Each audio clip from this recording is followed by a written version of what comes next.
Mengenal Betawi. Pasar Minggu.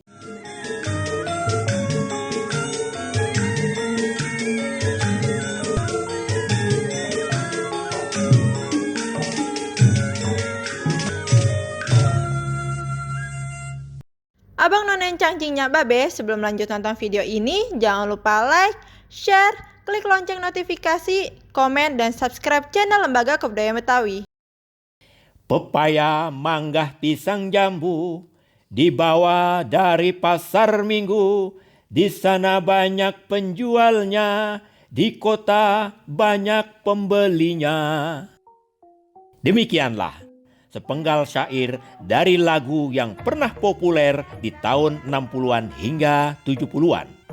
Lagu ciptaan Adi Karso itu mengisahkan sebuah perkampungan di selatan Jakarta yang dikenal sebagai sentra penghasil buah-buahan. Kawasan ini sudah menjadi sentra penghasil buah-buahan sejak zaman penjajahan.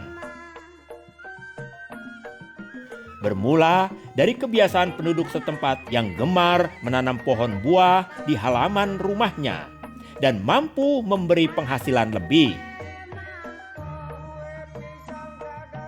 Tahun 1914, Dien Steenbouw atau Dinas Perkebunan Kolonial Belanda mulai melakukan penelitian tentang pohon-pohon buah terbaik yang ada di Onderdistrik ini.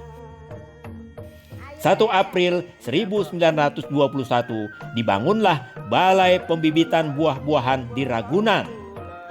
Alhasil, pasar yang dibangun pemerintah pada tahun 1920 di lokasi yang kini dikelola PD Pasar Jaya ini semakin dibanjiri buah-buahan.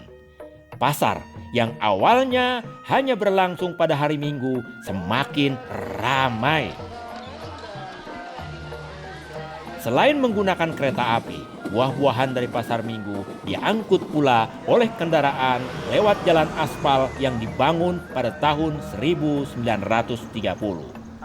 Kini, wajah pasar Minggu telah jauh berubah.